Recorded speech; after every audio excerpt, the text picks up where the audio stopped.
নমস্কার বন্ধুরা, দেবী কিচেনে আপনাদের সকলকে স্বাগত জানিয়ে আমি আজকে আরও একটি নতুন একটা পর্ব দেখার জন্য সকলকে স্বাগত জানাচ্ছি।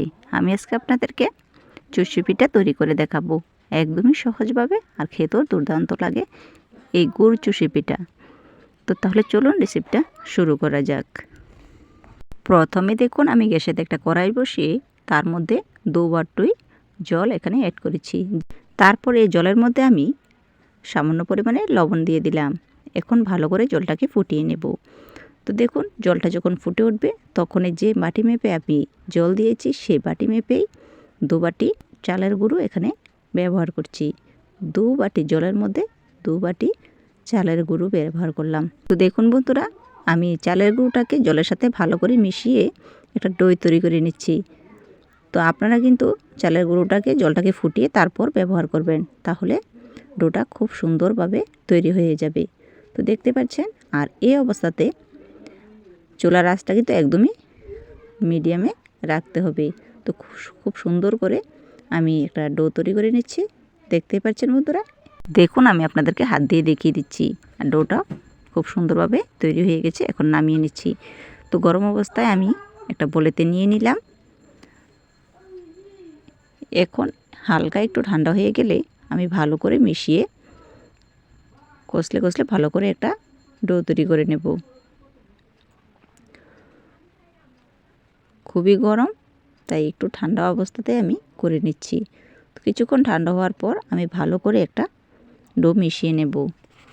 তো বন্ধুরা, আমার রেসিপিটা আপনারা কে কোথা থেকে দেখছেন অবশ্যই একটা কমেন্ট করে জানাবেন। তো খুব সুন্দর করে ডো কিন্তু বানানো হয়ে গেছে। এর মধ্যে থেকে আমি এখন একটা লেচি তৈরি করে নিচ্ছি। তো দেখুন, আমি প্রথমে একটা লেচি নিয়েছি। এখন লেচিটাকে একটা রুটি বেলার মধ্যে ভালো করে আরও একবার মিশিয়ে নিচ্ছি। যতটা কষলাবেন ততটাই কিন্তু বানাতে সুবিধা হবে। আমি এখানে একটু চালের গুঁড়ো ব্যবহার করলাম। তারপর দেখুন একটু একটু করে আমি কিভাবে চুষি পিঠাগুলি বানিয়ে নিচ্ছি। ঠিক এইভাবে যদি আপনারা তৈরি করেন তাহলে কিন্তু খুব কম সময়ের মধ্যে কিন্তু তৈরি করে ফেলা যাবে। ঠিক এইভাবে একটু নিয়ে হাত দিয়ে একটা ডলা দিলেই তৈরি হয়ে যাবে। তো দেখতেই পাচ্ছেন, আমি সবগুলি ডো কিন্তু এভাবে বানিয়ে নেব। আমি আপনাদের দেখিয়ে দিচ্ছি। এই যে দেখুন কতটা সুন্দর হয়েছে, আর একদমই কিন্তু কম সময়ের মধ্যে তৈরি করে ফেলা যায়। তো এইভাবে করে আমি সবগুলি বানিয়ে নেব। তো দেখুন বন্ধুরা, আমার সবগুলি কিন্তু বানানো হয়ে গেছে। আমি থালাতে সবগুলি তৈরি করে নিচ্ছি। দেখুন কতটা সুন্দর হয়েছে। আপনারা কিন্তু খুব কম সময়ের মধ্যে এগুলি তৈরি করে নিতে পারেন। আর একা যদি না পারেন, 2-1 জন লোক লাগলে তো তাহলে আরও ভালো হয়। তো দেখুন, তারপর আমি নিয়ে নিয়েছি একটা বাটিতে একটি নারকেলের গুলোকে আমি টুকরো টুকরো কেটে মিক্সার জারে নিয়েছি। এখন এগুলোকে ভালো করে গুঁড়ো করে নেব। তো কুড়ানোর ছাড়াও কিন্তু এভাবে তাড়াতাড়ি করে ফেলা যায়। তো এইভাবে আমি মিক্সার জারে একটা নারকেল টুকরো করে কুড়িয়ে নিয়েছি। এখন যেটা করব, দেখুন কতটা সুন্দর হয়েছে এগুলি। এই যে দেখুন একদমই কুড়ানো হয়ে গেছে। এখন আমি চলে যাব গ্যাসেতে দেখুন আমি এখানে একটা প্যানের মধ্যে আমি দুধ বসিয়ে দিয়েছি আগে থেকে। এখানে 1.5 লিটারের মতো দুধ আছে, গরুর দুধ। তো এই দুধটাকে ভালো করে একটু ফুটিয়ে নেব। দেখুন বন্ধুরা, আমি এভাবে কিছুক্ষণ ফুটিয়ে নিয়ে এর মধ্যে কি দিয়ে দিয়েছি দেখতেই পাচ্ছেন। এখানে হচ্ছে লালি। এখানে 500 গ্রাম লালি আমি অ্যাড করেছি। মিষ্টি কম হলে আপনারা এখানে চিনিও অ্যাড করতে পারেন। তো আমি লালিটা দিয়ে আরও একবার মিশিয়ে নিচ্ছি। তারপর এখানে দিয়ে দিলাম নারকেল কুড়াগুলো আমি সবগুলো দিয়ে দিলাম। এখানে একটা আস্তা নারকেল ছিল, সে সবটাই দিয়ে দিলাম।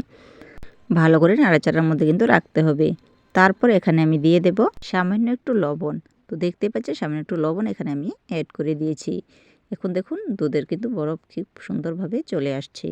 দেখেছিলাম এখানে মিষ্টিটা কম হয়েছে, তাই এখানে আমি 1 চামচের মতো চিনি অ্যাড করেছি।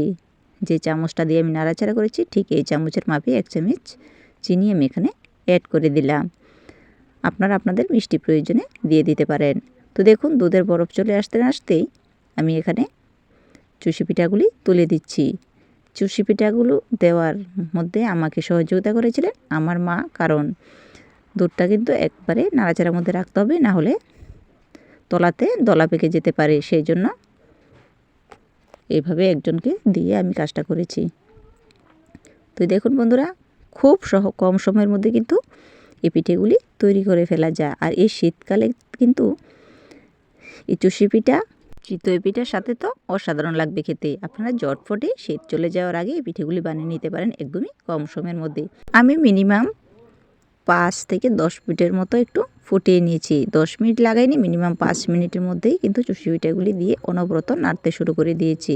আমি আপনাদেরকে চামচ দিয়ে দেখিয়ে দিচ্ছি কীরকমভাবে তৈরি করতে হবে। আর যদি বন্ধ করে দেই তাহলে কিন্তু চুষি পিঠাটা আরও একদম জমে যাবে। তো দেখুন বন্ধুরা, এখন আমি দিয়ে দিচ্ছি বাদাম গুঁড়ো। এখানে আমি কিছুটা চিনে বাদাম ভালো করে গুঁড়ো করে নিয়েছি। এখন ভালো করে আরও একবার মিশিয়ে নিলাম। আপনারা চাইলে এখানে কাজু বাদামও ব্যবহার করতে পারেন। তো দেখুন, একদমই পারফেক্টভাবে কিন্তু পায়েসটা তৈরি হয়ে গেছে। আর বেশিক্ষণ ফোটানোর কোনো প্রয়োজন নেই। গ্যাসের ওভেনটা বন্ধ করে দিলাম।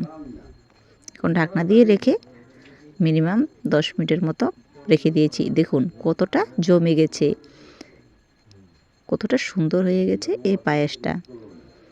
এখন আমি পরিবেশন করতে চলে যাব। আর খেতে তো দুর্দান্ত লাগবে। এইভাবে আপনারা যদি বাড়িতে তৈরি করেন তাহলে ছোটো বড়ো সকলে কিন্তু খুব পছন্দ করবে। তাহলে বন্ধুরা, আমার রেসিপিটা আপনাদের কেমন লেগেছে অবশ্যই একটা কমেন্ট করে জানাবেন। ভালো লাগলে বন্ধুদের কাছে শেয়ার করে দিতে পারেন।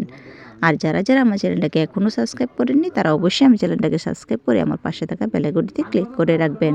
তাহলে যখনই কোনো আমি নতুন ভিডিও আপলোড করব সঙ্গে সঙ্গে নোটিফিকেশান আপনাদের কাছে পৌঁছে যাবে। তো দেখুন বন্ধুরা, আমি এখন পরিবেশনের জন্য তৈরি হচ্ছি। একটা বাটিতে আমি এখানে গরম গরমে নিয়ে নিচ্ছি। 2 চামচ এখানে নিয়েছি। আর এখানে বানিয়েছি চিতই পিঠা।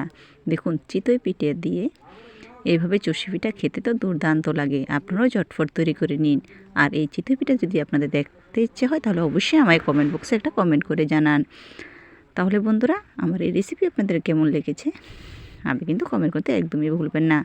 যারা ফেসবুক থেকে দেখছেন তারা অবশ্যই পেজটাকে ফলো করে দেবেন। তাহলে বন্ধুরা, আজকের জন্য এই পর্যন্তই। দেখা হবে নেক্সট ভিডিওতে। সকলে ভালো থাকবেন, সুস্থ থাকবেন। ধন্যবাদ।